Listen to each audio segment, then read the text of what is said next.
हमारा आज का लेक्चर सिर्फ जस्ट हम लारावेल को इंस्टॉल करेंगे।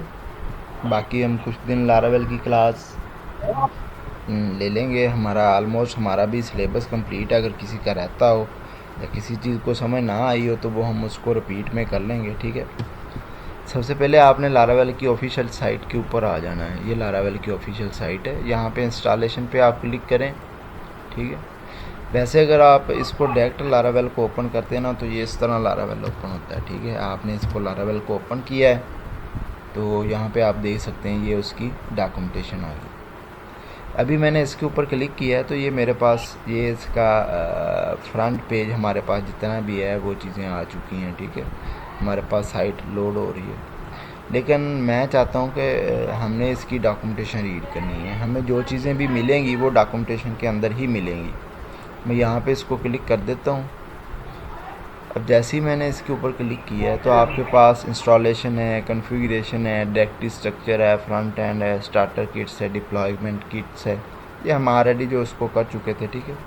आप अगर जस्ट यहाँ पे इंस्टॉलेशन के ऊपर क्लिक करते हैं तो यहाँ पे भी वही पेज ओपन होगा जो यहाँ पे मैंने ऑलरेडी करके रखा हुआ है, ठीक है। इसको मैं अभी ख़त्म कर देता हूँ। तो अभी यहाँ पे देखें, ये लारावेल की कुछ चीज़ें हैं, अगर आप पढ़ लें तो अच्छी बात है। लारावेल ने अपनी एक चीज़ बनाई हुई है तो उसने अपनी सारी यहाँ पे चीज़ें मेंशन की है कि आपने इसको चलाना किस तरह है, ठीक है। आपने इसके अंदर एपीआई का इस्तेमाल किस तरह करना है, आपने बाकी चीज़ों को किस तरह हैंडल आउट करना है, ठीक है। तो वो 1 बाय 1 करके सारी चीज़ें दी हुई हैं। आप यहाँ पे आएंगे क्रिएटिंग या लारावेल एप्लीकेशन। अभी ये इंस्टॉलेशन की बात हो रही है यहाँ पे। तो जैसे ही आप जाएंगे तो यहाँ पे कह रहा है before creating you first Laravel application make sure that your local machine has PHP. आपके सिस्टम में पीएचपी का होना ज़रूरी है, कंपोज़र का होना ज़रूरी है, एंड द लारावेल इंस्टॉलर, और आपका Laravel installer. In addition you should install either node and NPM. Basically node आप इंस्टॉल करें तो ज़्यादा अच्छी बात है। अभी ये चीज़ें कहाँ पे पड़ी हुई हैं, ठीक है, या फिर आपने बंद करना है, ठीक है। तो आपने ये चीज़ें पहले से करके रख लेनी है। नोड जेएस आप लिखें डाउनलोड तो यहाँ पे आपके पास लिंक आ जाएंगे। ये देखें नोड जेएस डाउनलोड के लिए। ये जावास्क्रिप्ट की कुछ चीज़ें होती हैं जो वो कुछ चीज़ों के लिए ज़रूरी होती हैं, ठीक है। तो यहाँ पे आप इनको डाउनलोड कर सकते हैं, ठीक है। हमने विंडो के लिए करना है। यहाँ पे विंडो इंस्टॉलर अगर आप करते हैं तो भी, अगर आप उसकी बाइनरी जिप करते हैं तो भी डाउनलोड करके उस चीज़ को रख लें, ठीक है। यहाँ पे आप विंडो सेलेक्ट कर लें। मोस्टली लोगों के पास विंडो ही होती है, ठीक है। मेरे पास ऑलरेडी ये चीज़ें इंस्टॉल हैं। उसके बाद आपने इसी तरह कंपोज़र को डाउनलोड करना है। आपने कंपोज़र डाउनलोड कर लेना है, ठीक है। यहाँ पे कंपोज़र डाउनलोड आ रहा है। तो ये एक छोटी सी फ़ाइल होती है, इतना ज़्यादा हैवी नहीं होता ना। तो ये नोड जेएस इतना हैवी होता है, ना ही इसका कंपोज़र इतना हैवी होता है कि आपको डाउनलोड पे ज़्यादा टाइम लगे, ठीक है। तो आपने यहाँ पे इसको देख लेना है। ये आपके पास उसकी चीज़ें आ रही हैं।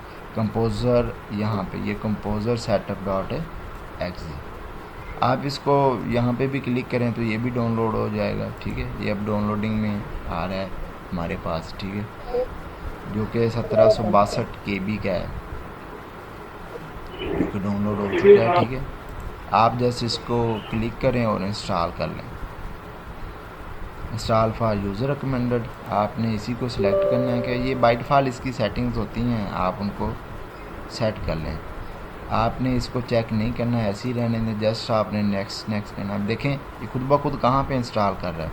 सी के अंदर, जैम्प के अंदर, पीएचपी के अंदर, पीएचपी के आगे .exe फाइल है। तो वो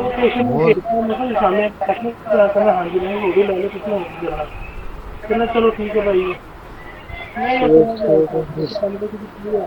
अब देखें पीएचपी है और php.exe, ये बाकी सारे लोगों को मेरी आवाज़ आ रही है।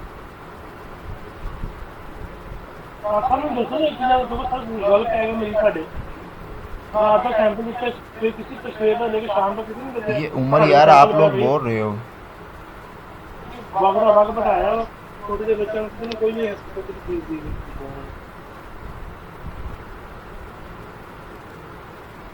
चलें, अच्छी बात है, उमर जल्दी समझ गया तुम, ठीक है। आपने इसको इसकी सेटिंग में ही करना है, ठीक है, जो ये सेटिंग खुद से बता रहा है। क्यों? क्योंकि ऑलरेडी हमने जैम्प इंस्टॉल किया हुआ है। अब जिन लोगों ने डी के अंदर सेलेक्ट किया है वो डी का फ़ोल्डर यूज़ कर सकते हैं, ठीक है। हमने सी का फ़ोल्डर यूज़ किया है। यहाँ पे ये देखें जैम्प पड़ा हुआ है, यहाँ पे डबल क्लिक करें, ठीक है। एच टी डॉक्स के अंदर नहीं है ये, वैसे जैम्प है उसमें डायरेक्ट PHP है। यहाँ पे ये रहा PHP, ठीक है। इस PHP के अंदर जाके फिर कहाँ पे इसने इंस्टॉल php.exe पे इंस्टॉल होना, ठीक है। तो यहाँ पे ये खुद ब खुद कंपोज़र को इंस्टॉल कर लेगा। अभी मैं इसको इंस्टॉल कर देता हूँ, ठीक है। ये इतना ज़्यादा नहीं होता। प्रॉक्सी URL हमने इसको नहीं देना, वैसे ही आप इसको सबमिट कर दें। हमारा कोई प्रॉक्सी URL नहीं है, अभी हम लोकल पे कर रहे हैं, तो ये इसकी सेटिंग्स के लिए होता है, ठीक है। तो ये देखें यहाँ पे इतना सा काम है, ये फिनिश हो चुका है। इसने इस फोल्डर में PHP में खुद ब खुद अपडेशन कर दी है। अस्सलाम वालेकुम सर। वालेकुम अस्सलाम। सर ये नोट के आगे अपने कंपोज़र कहाँ से डाउनलोड करना बताया? ये कंपोज़र की अपनी साइट है, ये देखें। आप कंपोज़र डाउनलोड लिखेंगे तो डायरेक्ट आपको डाउनलोड का लिंक अवेलेबल कर देगा। ये यहाँ पे जिसको मैंने हाईलाइट किया हुआ है ना, ये composer.setup.exe, तो ये आपने यहाँ से इसको कर लेना है, ठीक है। ओके। जस्ट छोटी सी फ़ाइल होती है, इतनी बड़ी फ़ाइल नहीं होती है। अभी ये कंपोज़र तो हमारा इंस्टॉल हो चुका है। अभी लेकिन प्रोजेक्ट बनाने के लिए क्या करना है, आपको अपने उसके अंदर जाना है। अभी यहाँ पे देखें, ये लिनक्स की कमांड है, पावर शेल की है, ये मैक ऑपरेटिंग सिस्टम जो होते हैं उनकी है। हमने ये वाली चीज़ नहीं करनी। हम यहाँ पे क्या है, इफ़ यू ऑलरेडी है PHP एंड कंपोज़र इंस्टॉल, ये देखें आपने PHP और कंपोज़र अगर कहता है पहले से इंस्टॉल किया है, you may install the Laravel via composer. अभी ये जो कंपोज़र करेगा ग्लोबली, ये कुछ अपनी फ़ाइलें हैं वो प्रोजेक्ट के हिसाब से उनको सेट करेगा और कंपोज़र को अपडेट कर देगा। तो यहाँ पे आपने उसको इंस्टॉल कर लेना है। अब यहाँ पे दो चीज़ें हो रही हैं, एक तो लारावेल इंस्टॉल हो रहा है, एक आपका ये एप्लीकेशन इंस्टॉल हो रही है, ठीक है। अब after you having the PHP composer and the Laravel installer, you are ready to create a new Laravel application. The Laravel installer will prompt you to select the preferred testing framework, database and starter kit. अब ये basically हमने दो चीज़ें करनी है। आप यहाँ पे इसको ग्लोबली इंस्टॉल कर लें, यहाँ पे क्लिक करें और आपने इसको इंस्टॉल कहाँ पे करना है, आप यहाँ पे आएँ, जैम्प के अंदर आएँ, ये जैम्प का फ़ोल्डर है, htdocs का है, यहाँ पे आप आ जाएं, नया फ़ोल्डर बना लें, माई लारावेल डैश प्रोजेक्ट, ठीक है। अभी ये मेरा प्रोजेक्ट का नाम है, मैंने फ़ोल्डर बना लिया इस नेम का। इसको मैं ओपन कर लेता हूँ। अभी यहाँ तक आपके पास ओपन हो चुका है। अब आपने सिंपली क्या करना है, ये जो आपके पास एड्रेस आ रहा है, दिस PC लोकल डिस्क, फिर जैम, फिर htdocs, फिर ये वाला, आपने यहाँ पे क्लिक करना है तो ये सारा इकट्ठा हो जाएगा। आपने जस्ट यहाँ पे इंटर प्रेस करना है। जैसे ही आप यहाँ पे इंटर प्रेस करेंगे, इसको आप दोबारा करें,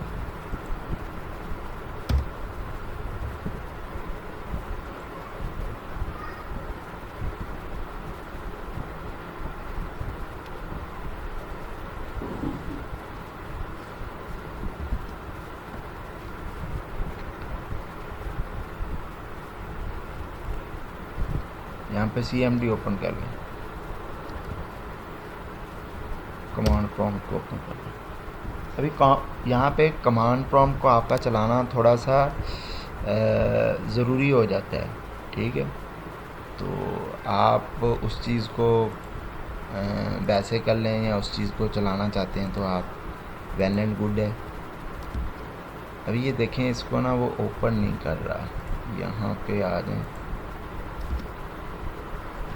ठीक है। कमांड प्रॉम्प्ट को यहाँ पे डायरेक्ट ओपन नहीं कर रहा,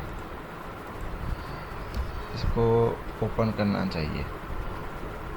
इससे क्या होता है कि फिर आपको फिज़िकली जाके बताना नहीं पड़ता कि आपका यहाँ वहाँ पे फ़ोल्डर क्या है, ठीक है। दोबारा यहाँ पे आ जाएं आप फ़ोल्डर में CMD टाइप करें, इंटर ना करें, CMD टाइप करें। पहले आप अपना प्रोजेक्ट ओपन कर लें, ठीक है। अब CMD टाइप करें, CMD। अब यहाँ पे मैंने इसको क्लिक किया, अभी देखें ये उसने खुद पाथ उठा लिया। जो मैंने पहले CMD ओपन किया था उसमें C आ रहा था, आगे मेरे सिस्टम का नाम आ रहा था, यूज़र आ रहा था, फिर सिस्टम का नाम आ रहा था। अभी देखें C में XAMPP है, XAMPP में htdocs है, htdocs के अंदर हमने जो फ़ोल्डर बनाया है माई लारावेल प्रोजेक्ट के नाम से, अभी ये देखें इसके अंदर आ चुका है, ठीक है। तो यहाँ से अब इस कमांड को आप ग्लोबली इसको इंस्टॉल करें। यहाँ पे राइट क्लिक करना है आपने, जस्ट वो कमांड आपकी पेस्ट हो जाएगी, ठीक है। और जस्ट आपने इसको इंटरनेट ऑन कर देना है। अभी क्या कह रहा है, change current directory to user, वो आपकी जितनी भी चीज़ें हैं उनको अपडेट कर रहा है। अभी ये देखें जो चीज़ें डाउनलोड होने वाली हैं, इंस्टॉल होने वाली हैं, वो उनको खुद इंस्टॉल करना शुरू कर दिया है, ठीक है। अभी आपके पास run composer audit for list advertise, अभी ये चीज़ें इसने जो करनी थी अपनी वो यहाँ पे कर चुका है। अभी आप इसको रिफ़्रेश करके देखें, यहाँ पे आपके अभी डायरेक्टरी में कुछ भी नहीं। आप अगर यहाँ पे करना चाहते हैं तो वेल एंड गुड, वरना बेहतरीन तो ये है कि आप यहाँ पे कर लें, CMD करके इन चीज़ों को यहाँ पे इंस्टॉल कर लें। अभी बहरहाल मैं इस प्रोजेक्ट को नहीं लेता, हम वाया कमांड के थ्रू करते हैं, ये तो प्रोजेक्ट वाला काम था, ठीक है। अभी आपने करना है एक लारावेल न्यू एग्जाम्पल ऐप के नाम से एक प्रोजेक्ट क्रिएट करना है। यहाँ से कॉपी करें, आप आ जाएं यहाँ पे htdocs के अंदर। अभी इस फोल्डर को आप भूल जाएं, ठीक है। यहाँ पे मैं लिखता हूँ CMD, मैंने कमांड प्रॉम्प्ट ओपन कर लिया यहाँ पे। अब लारावेल न्यू ये उसका लिखने का तरीका है, कोई भी एप्लीकेशन क्रिएट करने का। लारावेल न्यू ये कमांड होती है, ठीक है। आगे आपने उसकी एग्जांपल ऐप का नाम देना है। फर्ज करें कि मैंने एक स्टोर बनाया है, ऑनलाइन स्टोर है, मैं कह देता हूँ ऑनलाइन स्टोर है डैश स्टोर। तो ये क्या करेगा, इस नाम से ऑनलाइन स्टोर से एक लारावेल की एप्लीकेशन जनरेट कर देगा। यहाँ पे अब इसको मैं क्लिक करता हूँ तो अभी देखें ये लारावेल इसके अंदर अपनी फाइलें क्रिएट करना शुरू हो गया। अभी htdocs है ये, इसको मैं थोड़ा सा मिनिमाइज़ कर देता हूँ। यहाँ पे देखें अभी लारावेल प्रोजेक्ट था, ये दूसरा तरीका था। अभी ये देखें ऑनलाइन स्टोर, यहाँ पे फ़ोल्डर खुद ब खुद आ गया, ठीक है। अगर आप इसको ओपन करके देखें तो इसके अंदर उसने कुछ चीज़ें बना दी हैं, कुछ फ़ोल्डर क्रिएट खुद से कर दी हैं। आप यहाँ पे आके देखें,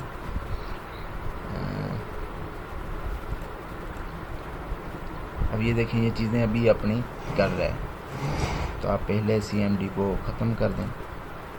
अभी देखें अब लारावेल को जितनी चीज़ें रिक्वायर थी, जो भी चीज़ें थी, वो उसने सारी की सारी यहाँ पे खुद ब खुद डाउनलोड करना शुरू कर दी। अब ये डाउनलोड कर तो रहा है, लेकिन इसके लिए ज़रूरी है कि आपका ये इंटरनेट चलता हो, ठीक है। ये ना हो कि आपका इंटरनेट बंद हो और आप ये कमांड चलाने की कोशिश कर रहे हैं, ठीक है।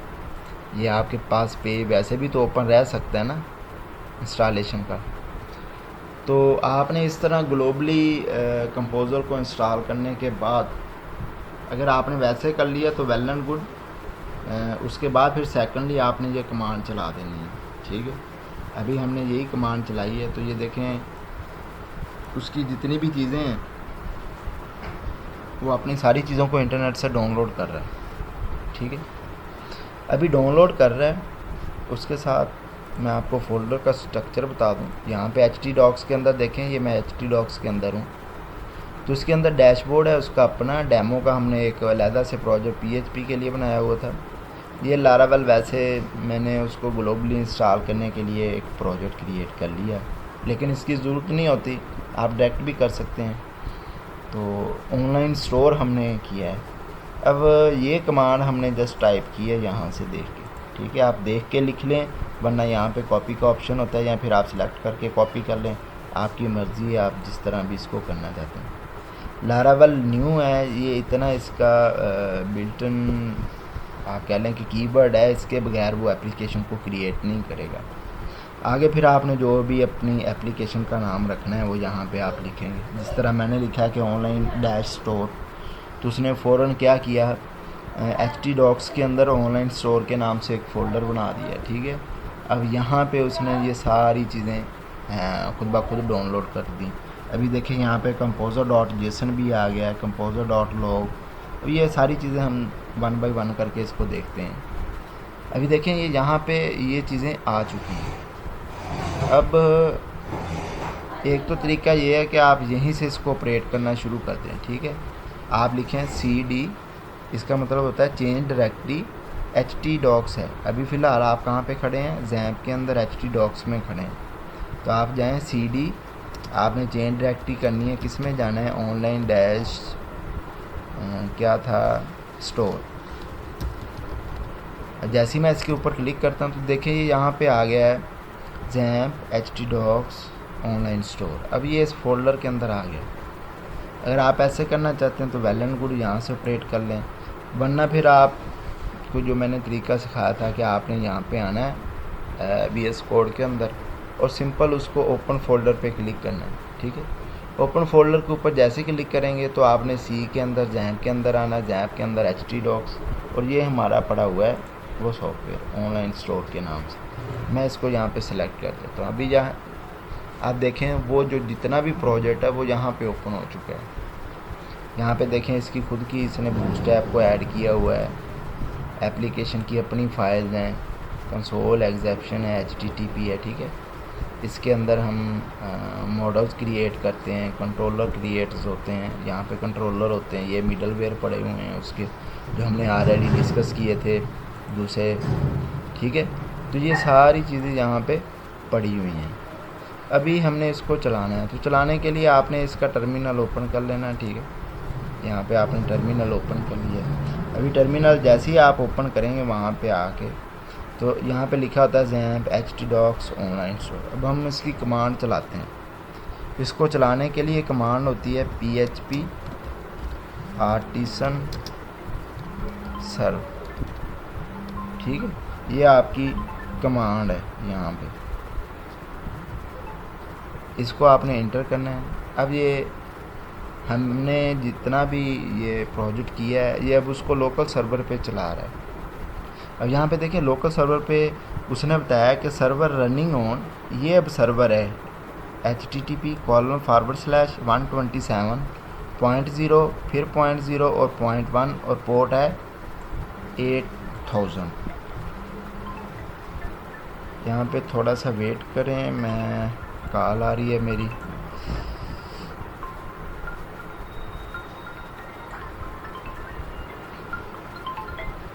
हाँ जी, हाँ जी, हाँ जी, मैं नहीं लैन जाना, नाजमा आई हुई अज नहीं गई। हाँ जी,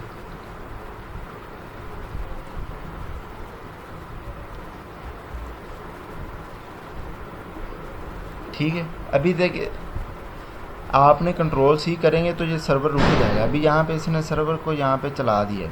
अभी आप इसके ऊपर क्लिक कर दें, ठीक है। तो ये आपके यहाँ पे देखें नीचे विंडो में ओपन हो गया। आपने कंट्रोल प्रेस करना है, साथ आपने इंटर प्रेस करना है, ठीक है। आपका लिंक ओपन हो जाएगा यहाँ पे। अभी देखें, ये देखें लारावेल एप्लीकेशन जब चलती है तो उसका व्यू ऐसे होता है। ये देखें 127.0.0.0.1 और पोर्ट 80 है यहाँ पे। ये देखें आप एड्रेस। अगर फ़र्ज़ करें कि आप यहाँ पे क्लिक नहीं करना चाहते, अभी ये सर्वर के ऊपर चल चुकी है, ठीक है। तो आपका क्या है कि आपको उन चीज़ों को करना पड़ेगा। अभी देखें यहाँ पे मैं लिखता हूँ 127.0.0.1:8000। जैसे ही मैंने इसके ऊपर क्लिक किया तो यहाँ पे देखें मेरे पास लारावेल की एप्लीकेशन चल चुकी है। अब लारावेल की एप्लीकेशन जो होती है वो उसका चलना इसीलिए ज़रूरी होता है। मेरे पास एक और सर्वर भी था वो ऑन है, उस वजह से इसने बगैर इसके चला दिया। अभी हमने कोई इसकी MySQL की फाइलें नहीं चलाई, हमने कोई चीज़ दूसरी नहीं चलाई, लेकिन आपने इसको पहले ऑन कर लेना XAMPP को, ठीक है। यहाँ पे उसका अपाची सर्वर भी कर लेना, MySQL भी कर लेना, फिर आपका क्या होगा, डॉक्यूमेंटेशन चल जाएगी। अभी ये देखें हमारे पास जो लारावेल की एप्लीकेशन है वो लोड हो चुकी है। लोड होने की आपको कैसे पता चला कि लोड हो चुकी है? हर फ्रेमवर्क जब स्टार्ट में चलता है तो उसने अपना लोगो देना होता है और अपनी चीज़ें देनी होती हैं, ठीक है। यहाँ पे डॉक्यूमेंटेशन है, उसका लारा कास्ट वेबसाइट, मैंने आपको एक वेबसाइट बताई थी, वहाँ पे आप इसका कोड भी दे सकते हैं, ठीक है। उसके बाद लारावेल की न्यूज़ है, कुछ अपनी चीज़ें हैं। तो ये उसके सही चलने की वजह ये होती है कि आपको सारी चीज़ें वो नज़र आ रही होती हैं। अभी देखें आप इसको रिफ़्रेश कर रहे हैं, ठीक है। अभी हम इसकी डायरेक्टरी की तरफ आते हैं। अभी हमने इसको सर्वर को स्टॉप नहीं करना, हम देखते हैं सबसे पहले ऐप के अंदर। अब ऐप के अंदर ऐसी चीज़ें जो CMD बेस चल रही होती हैं, जिस तरह अभी हमने टर्मिनल को ओपन किया है तो वो कंसोल बेस होती हैं, तो वो kernel.php होता है, यहाँ पे ये फ़ाइल होती है। अभी हम इसका स्ट्रक्चर देखेंगे। लास्ट लेक्चर के अंदर तो मैंने आपको वैसे ही बताया था, ठीक है। उसके बाद एक्सेप्शंस होती हैं, ठीक है। और उससे इम्पोर्टेंट जो आपका होता है वो HTTP का होता है। अब यहाँ पे हमें ज़रूरत पड़ती है कंट्रोलर और मिडलवेयर की। अगर आपने कंट्रोलर बनाना है तो उसके जितने भी कंट्रोलर है वो बाय डिफ़ॉल्ट इधर ही बनते हैं, ठीक है। आप इसके ऊपर क्लिक करें, ये controller.php अभी इसका अपना कंट्रोलर पड़ा हुआ है। अगर आप इसका व्यू देखें तो ये इसका अपना कंट्रोलर है जो अभी फ़िलहाल इसको चला रहा है। लेकिन जैसे ही हम आगे जाके कल की क्लास में देखेंगे, हमने पेजेस वगैरह बनाने हैं, हमने बाकी चीज़ें करनी है, तो यहाँ पे फिर हम अपना कंट्रोलर बनाएंगे, ठीक है। उसके बाद फिर ये मिडलवेयर पड़े हुए हैं, trust proxy, trust host, team setting, redirect, ठीक है, authenticate.php। ये जो मैंने आपको बताया था कि ये वो चीज़ें हैं जो खुद ब खुद लारावेल हमें प्रोवाइड करता है, ठीक है। अब मिडलवेयर भी हो गया, यहाँ पे कंट्रोलर हो चुका है HTTP, ठीक है। उसके बाद है मॉडल्स। मॉडल के अंदर बेसिकली यूज़र की फ़ाइल पड़ी है जो डेटाबेस को आपको बताती है। उसके बाद फिर प्रोवाइडर अभी आप छोड़ दें, बूटस्ट्रैप है ये। अभी ये जो डिज़ाइन आप देख रहे हैं ना, ये बूटस्ट्रैप की मदद से क्रिएट किया हुआ है, ठीक है। तो इन्हीं के सिस्टम के अंदर ये जो स्टाइल आपको नज़र आ रहा है ये, ठीक है, ये होवर हो रहा है, ये लोगो आ रहा है सेंटर में। तो ये बूटस्ट्रैप के लोगो की वजह, बूटस्ट्रैप की डिज़ाइनिंग की वजह से आपको ऐसी चीज़ें नज़र आ रही हैं। नेक्स्ट आपने इसके अंदर कैशे और ऐप के अंदर नहीं जाना, अभी फ़िलहाल आपको इस चीज़ का कोई नहीं है, ठीक है। आप जस्ट बूटस्ट्रैप देखें। उसके बाद है कॉन्फ़िगरेशन फाइल हैं। अब यहाँ पे इसकी तमाम कॉन्फ़िगरेशन फाइल हैं, देखें ऐप की है, ऑथेंटिकेशन की है, कैशे की है, डेटाबेस की है और काफ़ी सारी हैं, लॉगिंग सिस्टम की है, ठीक है। तो ये वो ऑथेंटिकेटेड फ़ाइल हैं जो आपको बताता है। अभी हमने देखे, मैंने कॉन्फ़िगरेशन फ़ाइल डेटाबेस के ऊपर क्लिक किया, वहाँ पे PHP में हम उसको बताते थे कि फ़लाँ आपने फ़ाइल के अंदर जाके डेटाबेस आपने ढूंढनी है, उस डेटाबेस में आपने फ़लाँ टेबल के अंदर जाना है। तो देखें बाय डिफ़ॉल्ट ये खुद से बताता है और ख़ुद से इसने कनेक्शन करके रखा हुआ है। ये उसके कनेक्शन करने का तरीका है, ठीक है। DB कनेक्शन MySQL, ठीक है।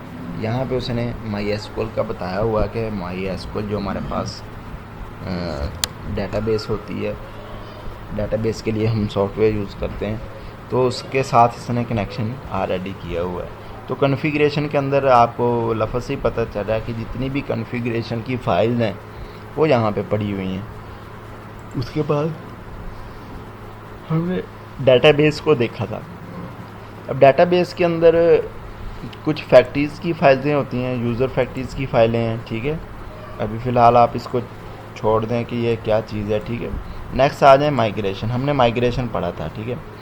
अभी ये माइग्रेशन वो पड़ी हुई है, एक क्रिएट यूज़र टेबल की माइग्रेशन पड़ी हुई है, इसने टेबल बनाया। अभी मैंने आपको बताया था कि लारावेल के अंदर हमें सिर्फ स्कीम बतानी पड़ती है टेबल की। अब टेबल के अंदर यहाँ पे एक ID आ रही है, नेम आ रहा है, ईमेल आ रही है, ठीक है, और टाइम स्टाम्प आ रहा है। टाइम स्टाम्प का मतलब है कि किस टाइम डाटा इंटर हुआ, वो टाइम, डेट और सारी कुछ चीज़ें नोट करता है, ठीक है। उसके बाद फिर पासवर्ड होता है, रिमेंबर टोकन होता है, टाइम स्टैम्प फिर से दोबारा उनको चीज़ों को ऐड करता है। तो ये इसका बना बनाया ऑलरेडी टेबल पड़ा है। जैसे ही हम माइग्रेशन की कमांड चलाएंगे, इस नाम का जो क्रिएट यूज़र टेबल है, यूज़र टेबल अंडरस्कोर टेबल है, वो डेटाबेस के अंदर क्रिएट हो जाएगा। इस तरह हमारे पास पासवर्ड का है, जॉब्स का है, पर्सनल, ये इसकी अपनी माइग्रेशन है जो फर्स्ट टाइम इंस्टॉलेशन पे होती है। उसके बाद सीडर है। सीडर होता है कि डेटाबेस के अंदर ऐसी वैल्यूज़ जो हम ऑलरेडी पहले से ही रख दें। मतलब हमने जिस तरह PHP का पेज बनाया था ना, तो वहाँ पे हमने कहा था कि इसका यूज़र नेम एडमिन है और इसका जो पासवर्ड है वो 1 2 3 4 5 6 तक है, ठीक है। वो चीज़ें हमने ऑलरेडी उसको बता दी थी। और यहाँ पे भी ऐसे सीन है कि आप कोई अकाउंट जनरेट करते हो डेटाबेस के अंदर, आप कोई लॉगिन सिस्टम जनरेट करते हो, तो यहाँ पे आप उसकी डिटेल बता सकते हो पहले से ही कि आपको ये चीज़ें हमने पहले से ही दे दी हैं। ये आपका यूज़र नेम है, ये आपका पासवर्ड है। सेकंड देखें, यहाँ पे गिट इग्नोर की फ़ाइल भी पड़ी हुई है, ठीक है। ये कह रहा है कि SQL जो लाइट है ना, उसको आपने सर्वर पे नहीं भेजना, बाकी चीज़ें आप भेजनी है। चलें ठीक है, इसको यहाँ पर। अब उसके बाद है पब्लिक का फ़ोल्डर।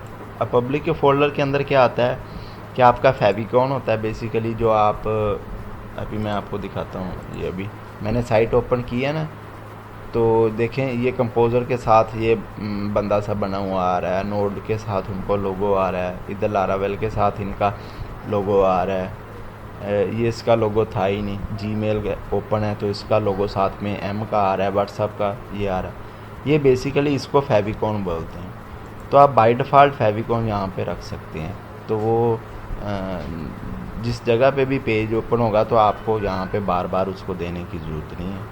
फिर आपने जितनी भी अपनी CSS है, जितनी भी आपकी इमेजेस हैं, आपने इस पब्लिक के फ़ोल्डर के अंदर रखनी है। अब इसमें पब्लिक के फ़ोल्डर के अंदर रखने का मतलब ये है कि आपने यहाँ से उसको एक्सेस करना है। आपकी चाहे वो CSS की फ़ाइलें हैं, चाहे जावास्क्रिप्ट की हैं, चाहे इमेजेस हैं, या चाहे वीडियोज़ हैं, या कुछ और है, ठीक है। उसके बाद मैंने आपसे रिसोर्सेज का बताया था।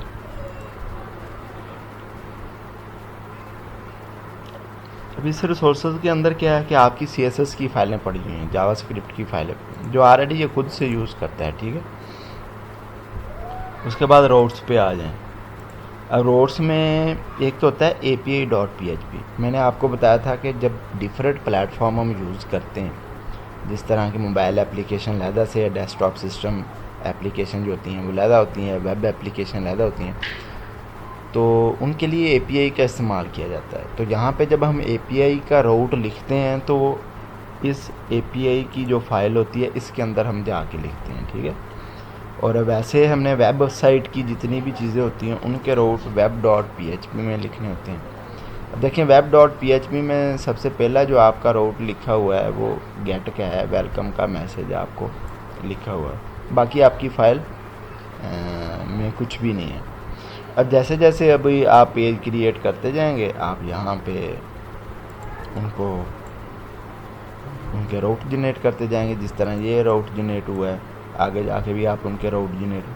रूट बेसिकली क्या करता है कि आपको पाथ डिफाइन करता है। जिस तरह ये यहाँ पे ये 127 खुद ब खुद लोड हुआ है, तो ये बता रहा है कि 127 पे जाके .0.0.1 पे जाके आपने ये वाला पेज ओपन करना है। ये इसका बेसिकली रूट बनता है इसको ओपन करने का, ठीक है।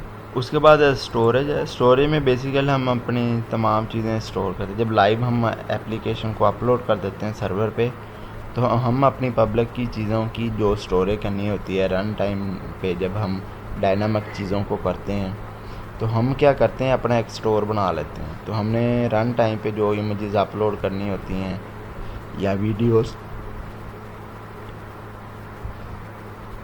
उनको हम स्टोरेज के अंदर रख लेते हैं, ठीक है। उसके बाद टेस्ट की फ़ाइल को छोड़ दें, अभी ये भी आपके काम की है, वेंडर भी अभी नहीं है। मोस्ट इम्पोर्टेंट फ़ाइल ये है .env, इसे बोलते हैं इन्वायरमेंटल फ़ाइल, ठीक है। जब हमने लाइव अपलोड करना होता है तो हमने ये फ़ाइल भी अपलोड करनी होती है। तो इसमें बताते हैं हम एप्लीकेशन, हमारी एप्लीकेशन का नाम क्या है, ठीक है। वो कहाँ पे चल रही है, उसका एनवायरनमेंट क्या है, लोकल होस्ट है, ठीक है। उसकी एक सीक्रेट की होती है, तो ये वो वाली की है। अब इस फाइल को हम लाइव गिटहब के ऊपर नहीं अपलोड करते। उसकी रीज़न है कि जिस बंदे को ये फ़ाइल मिल जाए वो तो इजीली आपकी एप्लीकेशन को क्रैक कर सकता है, ठीक है। तो ये वो चीज़ें हैं जो यहाँ पे होती हैं, ठीक है। लोग चैनल है, टैग है, उसका ये चीज़ें छोड़ दें। यहाँ पे मोस्ट इम्पोर्टेंट चीज़ें ये वाला पैराग्राफ है आपके ज़्यादा समझने वाला, ठीक है। ये वाला पैराग्राफ अब यहाँ पे लिखा हो कि डीबी का जो कनेक्शन है वो माई एसक्यूएल है। आपकी डीबी जो है वो माई एसक्यूएल है। आपका होस्ट किधर चल रहा है, वो डीबी होस्ट जो है 127.0.0.1 पे चल रहा है, ठीक है। अभी ये देखें, ये यहाँ पे चल रहा है। वो कॉलन 8000 तो आगे उसकी पोर्ट बताई गई है, ठीक है। ये चीज़ हमने PHP में भी की थी, ठीक है। तो पोर्ट उसके ऊपर ये वाली चल रही है, DB पोर्ट, ठीक है। डाटाबेस की जो पोर्ट है वो ये वाली है, ये आपके लोकल सर्वर की होस्ट की है।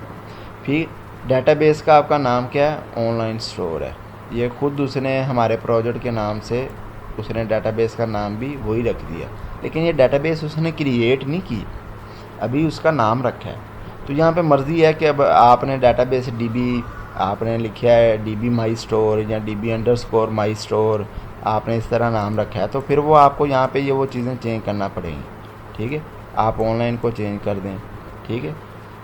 उसके बाद है यूज़र नेम, हमने वहाँ पे भी रूट रखा था और पासवर्ड हमने खाली छोड़ा था। तो ये इन्वायरमेंट फाइल के अंदर वो चीज़ें होती हैं।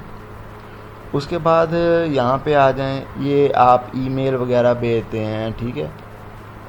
आपकी डोमेन से कुछ ईमेलें होती हैं, जिस तरह आपकी कोई कंपनी है, ठीक है, पावर वेब के नाम से, तो उसकी ईमेल जो बनेंगे वो बनेगी, आपका नाम होगा, जैसा कि मेरा नाम है असद @gmail की बजाय फिर आप वहाँ पे आपका डोमेन का नेम आता होता है powerweb.com.pk, ठीक है। तो इस तरह आपकी ईमेल की वो डोमेन बनती है।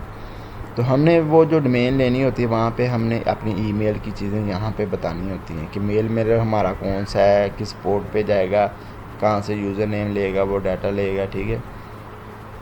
और उसके बाद फिर इसको ये पब्लिश करने के लिए कुछ चीज़ें होती हैं, ठीक है। बाकी चीज़ें इतना आपके लिए काफ़ी है। उसके बाद इन्वायरमेंट एग्जांपल, फ़र्ज़ करें कि आपके पास ये .env फाइल मौजूद नहीं है, आप क्या करें, ये .env एग्जांपल पड़ी हुई है, आपने इसकी एक कॉपी बनानी है और .env के नाम से उसको सेव कर देना है, फिर आपका प्रोजेक्ट वो चल जाएगा। बाज़ बात ऐसे होता है कि .env की फ़ाइल नहीं बनती, तो आपने सेम इसी फाइल का कोड उठाना है। ये देखें, ये इसका नाम है .env.example, इसका नाम जस्ट सिर्फ हमने रखना है .env। तो ये अभी हमने प्रोजेक्ट इंस्टॉल किया तो ये बाय डिफ़ॉल्ट खुद बन जाती है। अगर आपके पास अगर नहीं बनती तो एग्जांपल की फ़ाइल लाजमी बनती है। यहाँ ये उस वक्त ऐसे होता है जब आपने गिट से प्रोजेक्ट डाउनलोड किया होता है ना, तो फिर ये आपके पास फ़ाइल नहीं होती। फिर आप ये जो एग्जांपल फ़ाइल है इसको आप कॉपी करके, ये सेम वैसे ही लिखी होती है, आप env फ़ाइल के अंदर रखते हैं और इसके अंदर आप अपनी डाटाबेस का नाम चेंज करते हैं, ठीक है। आप अपने प्रोजेक्ट का नाम चेंज करते हैं, आप अपनी पोर्ट देते हैं, आप उसको अपना यूज़र नेम और पासवर्ड बताते हैं, आपकी फ़ाइल चल जाती है। उसके बाद ये गिट इग्नोर है और गिट एट्रीब्यूट्स है। ये गिट अपने लिए अपनी चीज़ों को अपडेट करने के लिए साथ में शामिल कर देता है। अभी हमने जो कंपोज़र इंस्टॉल किया था, कंपोज़र के अंदर ये composer.json है, उसके अंदर काफ़ी सारे पैकेजेस हैं, चीज़ें हैं जो उसने अटैच की हुई हैं, ये आप देख सकते हैं। तो इस वजह से उसने कंपोज़र को किया है, ठीक है। composer.log में क्या है, आप उन एप्लीकेशन का नाम बताते हो, पैकेज का नाम बताते हो, कौन कौन से पैकेज आपने शामिल किए। अभी जो इसने ये लिए हैं ये बाय डिफ़ॉल्ट लिए हैं, ठीक है। उसके बाद package.json है। अब package.json क्या है, मतलब आप रन टाइम पे कोई नया पैकेज इंस्टॉल करते हैं तो उसकी डिटेल यहाँ पे आ जाती है डेव डिपेंडेंसी के नाम से, ठीक है। अभी इसने 3 तरह की किए हैं, एक्सिस की है, लारावल वाइट प्लगइन किया है और वाइट किया है, ठीक है। ये वो इसकी डिपेंडेंसी है जो ये खुद ब खुद करता है अपने आप को चलाने के लिए। अगर आपने फ़र्ज़ करें कि आइकॉन साइट के अंदर शामिल करने हैं, तो वहाँ पे आप उसका पैकेज इंस्टॉल करेंगे तो वो पैकेज इंस्टॉल होगा और उसकी डिस्क्रिप्शन भी यहाँ पे आ जाएगी, ठीक है। तो यहाँ पे रीडमी फ़ाइल है, PHP की unit.xml फ़ाइल है और वाइड कॉन्फ़िगरेशन JS फ़ाइल है, ठीक है। ये भी फ़िलहाल के लिए आप इसको छोड़ दें, ये इसकी सारी की सारी बाय डिफ़ॉल्ट सेटिंग्स होती हैं। तो अभी ये मैंने आपको बताया था कि हम जब प्रोजेक्ट कर लेंगे तो हम उसका सारा जो प्रोजेक्ट स्ट्रक्चर है जो हमने ऑलरेडी पहले डिस्कस किया हुआ है एज ए थ्योरेटिकल, तो वो यहाँ पे हमने उसको डिस्कस किया हुआ था। अब कल हम प्रॉपर इसके अंदर पेज बनाएंगे और अपना काम शुरू करेंगे, ठीक है। अब यहाँ तक किसी को समझ नहीं आई तो वो पूछ सकता है।